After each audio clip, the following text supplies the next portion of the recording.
예, 안녕하세요. 보험인 서울입니다. 이번 시간에는 경제 상식 하나에 대해서 이야기를 해보려고 하는데요. 금리 아시죠? 네, 금리, 이자입니다. 이자. 금리가 오르거나 내리는 것에 따라서 우리의 일상생활 경제가 어떤 식으로 변화하는지 그런 부분에 대해서 한번 간단하게 이야기를 해보려고 합니다. 경제 상식 시간인데요. 네. 최근에 이제 우크라이나, 러시아 전쟁, 그 이전에 이제 코로나도 있었죠. 네, 코로나 때 이자가 확 내렸다가 지금 러시아, 우크라이나 전쟁이 터지면서 금리가 갑작스럽게 엄청나게 올랐죠. 네, 거의 최근 한 10년, 20년 사이에는 있지도 않았던 그런 수준의 고금리 시대가 갑자기 펼쳐졌는데, 그러다가 지금 이제 2023년이 되면서 금리가 다시 떨어지고 있습니다. 조금씩. 그래서 얼마 전까지 약간 저축예금이나 이런 부분 이자가 5%, 6%까지 가다가 은행에 정기예금 이런 부분 이자가 6% 가까이도 갔었죠. 그러다가 이제 다시 3, 4% 이런 식으로 떨어지고 있는데요. 금리가 이렇게 오르거나 내리거나 할 수가 있어요. 보통 대부분은 이제 화폐가 계속해서 발행이 되면은 이제 화폐량이 많아지면서 금리가 이제 떨어지기 마련인데, 아무튼 최근에 전쟁도 있고 여러 가지 이슈가 있어서 금리가 올랐었습니다. 이런 금리가 오르는 부분, 내리는 부분, 이런 부분에 대해서 좀 이해를 하실 필요가 있는데요. 만약에 금리가 오를 때 경제 상황이 어떻게 되고 내릴 때 경제 상황이 어떻게 되는지, 그런 부분을 이제 간단히 상식선에서 한번 알아보는 시간을 가져보겠습니다. 먼저 아주 기본적인 건데요. 금리와 예금, 대출, 이자의 관계입니다. 금리가 오르면, 금리가 이자죠, 이자. 네, 이자기 때문에 이제 은행이 예적금 아니면 대출, 네, 은행에서 이제 은행에 저축을 하는 걸 예금이라고 하고, 은행에서 돈을 빌리는 걸 대출이라고 하는데, 두 개 다 이자가 오릅니다. 그래서 내가 저축을 했을 때 내가 넣은 원금보다 더 많은 금액을 이제 이자를 얻을 수 있는 거고, 반대로 내가 돈을 빌렸을 때 나중에 그 상환을 할 때 그 금액 자체도 더 커진다는 뜻이에요. 이제 장단점이 있는 거죠. 저축을 해서 이자가 많아지면 장점이지만 대출을 해서 이자가 많아지면 단점이 되거든요. 아무튼 금리가 오르면 예금과 대출의 이자도 오르고, 반대로 금리가 내렸을 때는 예금과 대출의 이자도 내립니다. 네, 이거는 아주 기본 상식입니다.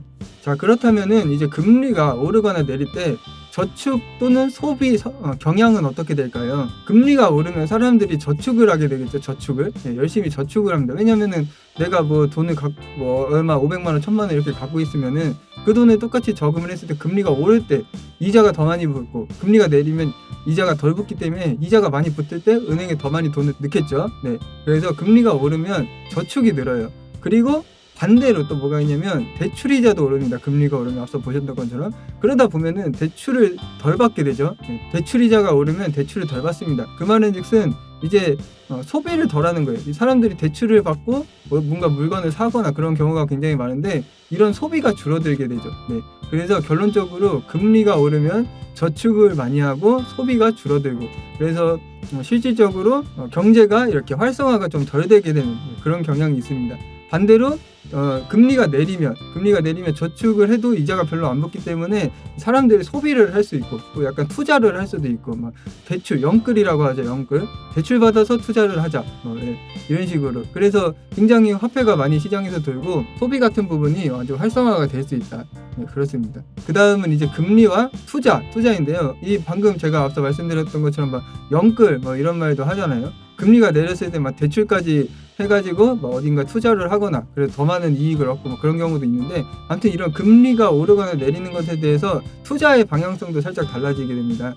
금리가 오르면 돈이 이제 은행으로 모이죠. 가장 안전한 자산인 은행으로 이제 모이게 됩니다. 이거는 이제 앞서 말씀드린 것처럼 금리가 오르면 예금의 이자도 오르기 때문이고요. 그렇기 때문에 굳이 위험을 감수하면서까지 투자나 이렇게 주식이나 부동산 이런 부분을 투자하는 그런 성향이 많이 줄어들게 되죠. 네, 그런 분위기가 많이 줄어들고 그냥 은행에 저축을 한다. 그래서 금리가 오르면 투자가 줄어듭니다. 네.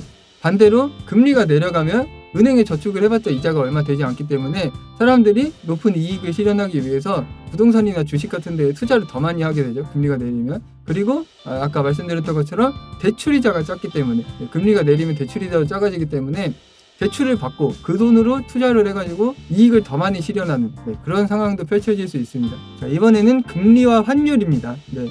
금리가 오르거나 내렸을 때 환율도 달라지게 되는데요. 만약에 우리나라의 이제 한국의 원화 금리가 올라간다 했을 때는 우리나라 돈, 그러니까 원화에 사람들이 투자를 하고 원화를 구매를 하면 원화가 가만히 있으면 이제 더 많이 오르기 때문에 사람들이 원화를 더 많이 산단 말이죠. 그러면 이제 결론적으로 원화의 가치가 올라갑니다. 원화의 가치가 올라간다는 것은 상대적으로 달러의 상대적 가치가 내려간다는 뜻이고 결론적으로 환율은 내려가게 되죠. 반대로 금리가 내려갔을 때 우리나라 원화의 이자가 줄어드는 거기 때문에 사람들이 원화를 사지를 않습니다. 그러면은 원화의 가치는 내려가게 되고 상대적으로 달러의 가치는 더 올라갈 수가 있어요. 그러면은 환율은 올라가죠. 그래서 금리가 오르면 환율은 떨어지고 금리가 내려가면 환율은 올라간다. 마지막으로 이제 보실 거는 금리와 부동산입니다. 네.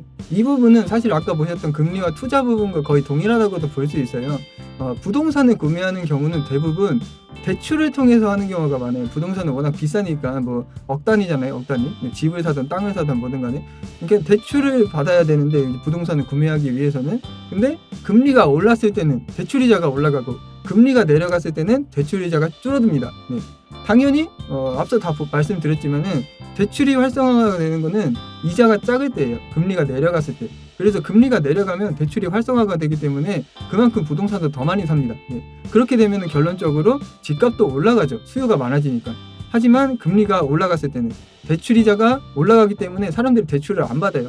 대출을 안 받으면은 부동산을 살 돈이 없겠죠, 사람들이. 네, 부동산을 살 돈이 없습니다. 그래서 부동산도 사질 않아요. 네, 수요가 줄어듭니다. 부동산 수요가 줄어들고 그러면은 가격이 떨어집니다. 네, 그래서 결론이 뭐냐면 금리가 오르면은 부동산 가격이 줄어들고요. 금리가 내리면 부동산 가격이 올라갑니다. 최근에 이제 우리나라 기준으로 2021년에서 2년 사이에 코로나 때죠. 그때 금리가 굉장히 떨어져가지고 이제 집값이 엄청나게 올랐었죠. 아주 폭등 가까이 막 해서 막 뉴스에 맨날 나오고 이거 집값 어떻게 잡냐 이랬는데 최근 금리가 올라가면서 그런 말이 다 줄어들고 오히려 반대 상황이 됐어요. 집이 안 팔린다. 막 지금 불과 1년? 네, 몇 개월 사이에 이렇게 변했습니다. 그래서 이런 부분 잘 생각을 해보시면 이해가 가실 거라고 생각을 합니다. 그래서 이번 시간에는 이런 금리와 어떤 경제 상황들 간의 관계, 금리가 올랐을 때와 내렸을 때 경제가 어떻게 변하는지 그런 부분에 대해서 간단히 이야기를 해봤습니다. 네, 경제 상식에 대해서도 잘 이해를 해보시면 좋을 것 같고요. 영상 잘 보셨으면 좋아요, 구독 눌러주시고 다음번에 더 좋은 영상으로 찾아뵙겠습니다. 좋은 하루 되세요. 감사합니다.